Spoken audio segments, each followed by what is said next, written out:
नमस्कार. मी भाऊ तोरसेकर. तुम्ही बघत आहात प्रतिपक्ष. मित्रांनो, भीत्यापाठी ब्रह्मराक्षस असं मराठीत एक उक्ती आहे. ब्रह्मराक्षस म्हणजे काहीतरी एक भूताटकीचा प्रकार आहे. आणि त्यामुळे भूत आहे का याच्यावर वाद होऊ शकतात. ज्यांना दिसायचं त्यांना दिसतं, ज्यांना बघायचं नाही त्यांना दिसत नाही. मुद्दा असा असतो की हा मनाचा खेळ असतो. आणि त्यामुळे आपल्या पूर्वजांनी म्हणून ठेवलंय की भीत्यापाठी ब्रह्मराक्षस म्हणजे काय, तर जो घाबरलेला आहे त्याला आपली आपला पाठलाग कुठलं तरी भूत करतंय असं त्याला वाटत राहतं. कारण त्याच्या मनात जी भीती आहे तीच त्याचा पाठलाग करत असते. आणि त्यामुळे तो कुठेहूनही कुठेही पळाला तरी त्याची सावली जशी त्याचा पाठलाग करते तसंच त्याचं मन देखील त्याच्या आतच असतं. त्यामुळे तो पाठलाग झाला असं वाटतं. आणि नेमकी हीच गोष्ट अनेक वाक्प्रचार किंवा उक्तीमधून येत असते. चोराच्या मनात चांदणं. बाहेर भले अंधार पडलेला असेल, अमावास्येची रात्र असेल, अगदी किट्ट काळोख असेल, पण चोरी करणाऱ्याच्या मनात आपण चोरी केले तर आपल्याला कोणी बघितलंय का, ही जी भीती असते, त्या भीतीमुळे कोणीही बघितलेलं नसेल तरी कोणीतरी बघितलंय असं त्याला वाटत राहतं. आणि ती समस्या असते. आणि म्हणून म्हटलं की भीत्यापाठी ब्रह्मराक्षस, चोराच्या मनात चांदणं वगैरे हे वाक्प्रकार त्यातून आलेले. आता महाराष्ट्रात सत्तांतर होऊन सुद्धा आता 2.5 वर्षापेक्षा अधिक काळ झालेला आहे. जे काय 2020च्या वर्षामध्ये घडून गेले ते आता जवळजवळ 4.5 5 वर्ष जुनं झाले. सुशांत सिंग राजपूतच्या संशयास्पद मृत्यूची गोष्ट असेल, त्याच्या आधी त्या दिशा सालियन या बॉलिवूडमधल्या एका काय मॅनेजरची झालेली शंकास्पद आत्महत्या असेल, या सगळ्या गोष्टी तशा लोकांच्या चर्चेतून बाजूला झाल्यात. अधूनमधून काही लोकांना हौस आहे, ते पुन्हा पुन्हा हा विषय खोदून काढतात, ती खरूज खाजवतात. पण लोक जवळपास ते विसरलेत असं मानायला हरकत नाही. म्हणजे तुम्ही 2020 21 22 या कालखंडामध्ये सुशांत सिंग राजपूतचा न्याय झाला पाहिजे, न्याय मिळाला पाहिजे, हे जितक्या तावातावात बोलत होते, आज ते संतोष देशमुख किंवा अशा विषयावर किंवा तो कोण आपला अ, अ, वाल्मिक कराड ह्याच्याबद्दल जेवढा आवेशात आणि तावातावात बोललं जातं, तसं 2021 22 मध्ये बोललं जात होतं सुशांत सिंग राजपूत आणि काय ती दिशा सालियन प्रकरणामध्ये. पण आज त्यावर एखादा विषय कोणतरी जाता जाता बोलतो, कुठच्या तरी कोपऱ्यात एक बातमी येते आणि तिकडे ती वाचली जाते असं पण नाही. इतकं लोक त्या विषयापासून दूर झालेत. म्हणजे लोकांच्या सार्वजनिक आठवणीतून हा विषय मागे पडलेला आहे. पण म्हणून त्याच्यामध्ये ज्यांची नावं घेतली जातात किंवा ज्यांची नावं गोवण्याचा प्रयत्न होतो त्यांच्या मनातून हा विषय संपलाय का. म्हणजे ओझा नावाचे एक वकील आहेत आणि दुसरे रशीद खान पठाण नावाचे एक वकील याचिका करते. या दोघांनी मिळून जवळजवळ वर्षभर दिशा सालियांचं प्रकरण हे हायकोर्टात लावून धरण्याचा प्रयत्न केलाय.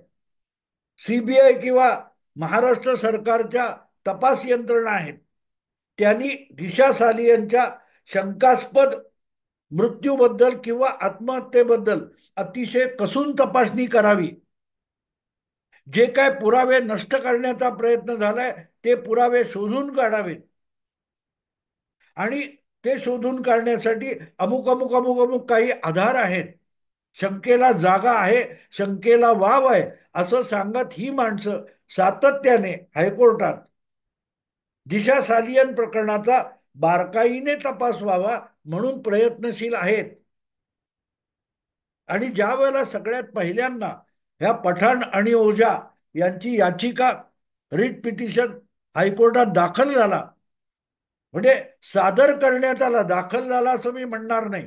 कारण जोपर्यंत तो विषय हायकोर्टाच्या कुठल्या तरी खंडपीठाने प्राथमिक सुनावणी करून स्वीकारला नाही, तोपर्यंत त्याला दाखल झाला असं म्हणता येत नाही. पण त्याविषयी नुसता हा अर्ज, रिट पिटिशन सादर झाला पठाण आणि ओझा यांचा, हे कळल्यानंतर तात्काळ माजी पर्यावरण मंत्री आणि उबाठा शिवसेनेचे नेते आदित्य ठाकरे यांनी धावत पळत जाऊन त्या रिट पिटिशनच्या सुनावणीमध्ये हस्तक्षेप याचिका दाखल केली. हस्तक्षेप याचिका याचा अर्थ असा असतो की अमुक अमुक विषयाची सुनावणी होणार असेल तर त्यामध्ये आमची बाजू ऐकल्याशिवाय त्यावर निर्णय दिला जाऊ नये. आता कोर्टाची जी प्रक्रिया असते, कोर्ट कधीही एकतर्फी परस्पर निकाल देत नाही. ज्या वेळेला कोणावरही आरोप होतात तेव्हा दुसऱ्या बाजूची नेमकी भूमिका काय आहे, गुंतवणूक किती आहे, त्याबद्दल त्यांनीही खुलासा करावा असा आग्रह कोर्ट धरते. त्यामुळे प्रत्येक बाबतीत धावत पळत जाऊन हस्तक्षेप याचिका करण्याची गरज नसते. आणि इथे तर हा विस्मरणात गेलेला विषय आहे. कितीही ओरडाओरडा करून त्याची फारशी शासकीय किंवा तपास यंत्रणांनी दाद फिर्याद घेतलेली नाही, असा विषय असताना सुद्धा ज्या प्रकारे आदित्य ठाकरे यांनी धावत पळत या एका पब्लिक इंटरेस्ट पिटिशन जो आहे त्याच्यामध्ये हस्तक्षेप याचिका केली, तेव्हा वाटतं की भित्यापाठी ब्रह्मराक्षस, भित्यापाठी ब्रह्मराक्षस. गरज काय? आणि पहिली गोष्ट म्हणजे कोर्ट सुद्धा तो काय ती सुनावणी घेऊन तो अर्ज दाखल करून द्यायला इतका विलंब करत असेल तर मग आदित्य ठाकरेंनी धावत पळत तिथे जाण्याची गरज काय होती. मध्यंतरी त्या विषयाची सुनावणी झाली आणि सुनावणी मूळ अर्जाची होण्यापेक्षा अशा प्रकारचा जो हस्तक्षेप अर्ज आदित्य ठाकरे यांच्याकडून करण्यात आला होता तो फेटाळून लावण्यात आला एका खंडपीठाकडून. आणि त्यातल्या न्यायमूर्तींनी साफ साफ सांगितलं की एखाद्या प्रकरणामध्ये ज्याचं नाव आरोपी म्हणून घेतलेलं असेल त्या आरोपीला कुठच्याही प्रकारे हस्तक्षेप याचिका करता येणार नाही. आणि हीच तर गंमत आहे. गंमत कशी असते बघा मित्रांनो, ज्या वेळेला तुम्हाला अटकेची भीती असते, म्हणजे संजय राऊत यांनी तो काहीतरी गंभीर आरोप किरीट सोमय्या यांच्यावर केला होता, तुम्हाला आठवत असेल. किंवा नारायण राणे यांच्या विरुद्ध एफ-आय-आर दाखल केल्याची बातमी आल्यानंतर नारायण राणे यांनी अटकपूर्व जामीन मागण्याचा प्रयत्न केला, कारण आपल्याला अटक होण्याची भीती आहे. तर त्याची सुनावणी होऊन होते. पण असा काही एफ-आय-आर होणार आहे, आरोप होणार आहे आणि त्याच्यावर सुनावणी होण्याची शक्यता आहे, त्याच्या आधी आमची बाजू ऐका, असं कधी म्हटलं जात नाही. आणि म्हणून आरोपीला हस्तक्षेप अर्ज करण्याचा अधिकार नाही असं म्हणत हायकोर्टाने आदित्य ठाकरेंचा अर्ज फेटाळला होता. पण दरम्यान परत एकदा मूळ याचिकाची रशीद पठाण आणि तुमचे ओझा नावाचे वकील आहेत त्यांची मूळ रिट पिटिशन जेव्हा सुनावणीला आली तेव्हा परत एकदा त्या सुनावणी चालू असताना आदित्य ठाकरे यांच्याकडून आपली बाजू मांडण्याचा प्रयत्न झाला आणि त्यानंतर त्यांचं नाव का घेतलं गेलंय मूळ याचिकेमध्ये, रिट पिटिशनमध्ये, याचा खुलासा करून 2 आठवड्यामध्ये त्यासाठी योग्य आधार काय काय आहेत हे सादर करावेत असा निकाल हायकोर्टाच्या खंडपीठाने आता दिलेला आहे. आणि म्हणून परत एकदा जो विषय जवळजवळ 4-4.5 वर्षात मागे पडला होता, विस्मरणात गेला होता, तो विषय आता हायकोर्टाच्या पटलावर येऊ घातलेला आहे. खरं तर आजपर्यंत त्याच्याविषयी जितकं बोललं गेलं त्यात दम नव्हता, तितका दम या ताज्या बाबतीत आहे. कारण तो विषय, तो पिटिशन अखेरीस वारंवार यादीत यायचा, पण सुनावणीला यायचा नाही. तो आता सुनावणीला घेतला गेला आणि त्याची सुनावणी झाल्यानंतर जो हस्तक्षेप झालेला आहे त्यावर हायकोर्टाच्या खंडपीठाने सांगितलेलं आहे, पठाण किंवा ओझा यांना, की तुमच्याकडे असे कुठचे भरभक्कम पुरावे आहेत की ज्यामध्ये तुम्ही आदित्य ठाकरे यांना तपास यंत्रणेने ताब्यात घेऊन, याचा अर्थ अटक करून त्यांची चौकशी करावी ही मागणी करता, तर त्यासाठी आधारभूत असा कुठला पुरावा आहे तो तुम्ही सादर करा असं सांगितले. आणि इथे तुम्हाला ओझा किंवा पठाण यांच्या मूळ रिट पिटिशनचं गांभीर्य लक्षात येऊ शकतं. ते गांभीर्य असं आहे की या लोकांनी नुसता म्हणजे 4-4.5 वर्ष मागे जाल तर आदित्य ठाकरे यांच्यावर किंवा उद्धव ठाकरे सरकारवर सारवासारव केल्याचे अक्षरशः शेकडो आरोप झाले. शेकडो आरोप झाले. त्यापैकी अनेक बहुतांश आरोपाचं उत्तर देखील उबाठा शिवसेना किंवा उद्धव ठाकरे आणि ठाकरे कुटुंबियांकडून त्याचं उत्तर सुद्धा दिलं गेलं नाही, की कुठला खुलासा झाला नाही. कितीही आरोप झाले तरी त्याविषयी मौन धारण करणं आदित्य ठाकरे यांनी पसंत केलं. पण या अर्जामध्ये अशी काय गोष्ट आहे की आदित्य ठाकरे यांना हस्तक्षेप याचिका करण्याची घाई झाली आणि म्हणून हा विषय तुलनेने गंभीर होतो. तुलनेने गंभीर होतो. आणि म्हटलं तर पिटिशन मधली मागणी सुद्धा तुलनेने खूपच गंभीर आहे. त्यांनी नुसता FIR दाखल करा, चौकशी करा, बारकाईने चौकशी करा असं म्हटलेलं नाही. याचिका करते म्हणजे रिट पिटिशन करणारे पठाण किंवा ओझा यांची मागणी अशी आहे की आदित्य ठाकरे यांना अटक करून तपास पथकाने त्यांना ताब्यात घेऊन चौकशी केली पाहिजे, म्हणजे त्यांची कोठडीत रवानगी केली पाहिजे अशी मागणी आहे. आणि म्हणून त्या रिट पिटिशनचं गांभीर्य आपल्या लक्षात येऊ शकेल. आणि गडबड तिथे झालेली आहे की राज्यात सरकार बदललेलं आहे. जोपर्यंत खुद्द आदित्य ठाकरे मंत्री होते आणि त्यांचे वडीलच राज्याचे मुख्यमंत्री होते, तेव्हा प्रशासनाला काबूत ठेवणं आणि CBIला महाराष्ट्रात यायला प्रतिबंध करणं हे उपाय त्यांनी योजलेले होते. त्यामुळे आदित्य ठाकरेंनी या विषयात सुरुवातीपासून मौन पाळलेलं असेल तर आपण समजू शकतो. कारण त्यांना महाराष्ट्रात त्यांचीच हुकूमत होती आणि त्या हुकूमतीला कोर्ट वगळता कोणीही धक्का लावू शकत नव्हतं. CBI सारखी यंत्रणा सुद्धा महाराष्ट्रात यायला उद्धव ठाकरे सरकारने प्रतिबंध केलेला होता. पूर्व परवानगीशिवाय CBIने महाराष्ट्रात पाऊल टाकता कामा नये. परमबीर सिंग यांच्या प्रकरणात सुद्धा तुम्हाला आठवत असेल की हायकोर्टाने CBIकडे तपास सोपवला. अन्यथा CBIला अधिकारच उद्धव ठाकरेंनी ठेवला नव्हता. त्यामुळे तुमच्या आणि राज्यातल्या पोलीस यंत्रणा, तपास यंत्रणा तर उद्धव ठाकरेंच्या मुठीत होत्या. साहजिकच आदित्य ठाकरेंना ज्या बातम्या किंवा आरोप केले जात आहेत त्याची गंभीरपणे दखल घेण्याची गरज नव्हती. पण 2.5-3 वर्षापूर्वी राज्यात सत्तांतर झालं आणि आता आपली मक्तेदारी सत्तेत राहिलेली नाही. त्यामुळे प्रशासन किंवा पोलीस यंत्रणेवर, तपास यंत्रणांवर आपली हुकूमत चालू शकत नाही. आणि जर सूडबुद्धीने आज सत्तेत बसलेले लोक वागणार असतील तर कधीही आपल्याला उचलून आत टाकू शकतील याची भीती वाटणं स्वाभाविक आहे.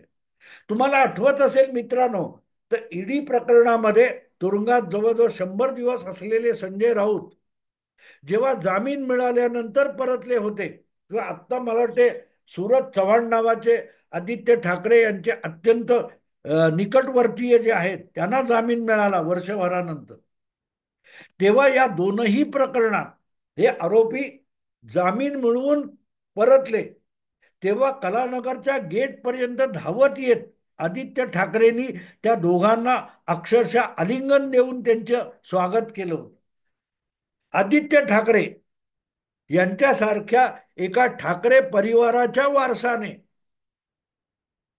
मातोश्रीच्या दारात नव्हे तर कलानगरच्या दारापर्यंत येऊन जामीन मिळालेल्या आरोपीला मिठी मारून त्याचं स्वागत करणं, यातलं गांभीर्य लक्षात घेण्यासारखं आहे. अटक, कोठडीत जाणं याचं भय अशा वर्तनातून व्यक्त होत असतं. सूरज चव्हाण हे त्या काय तुमच्या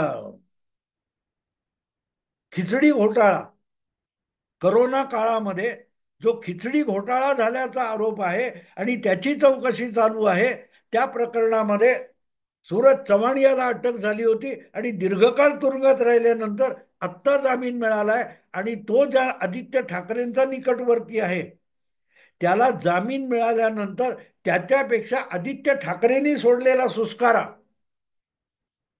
लक्षात घेतला तर मग कळतं आपल्याला, तर मग कळतं की आज ओझा आणि पठाण यांच्या रीट पिटिशनचं गांभीर्य आदित्य ठाकरेंसाठी काय आहे.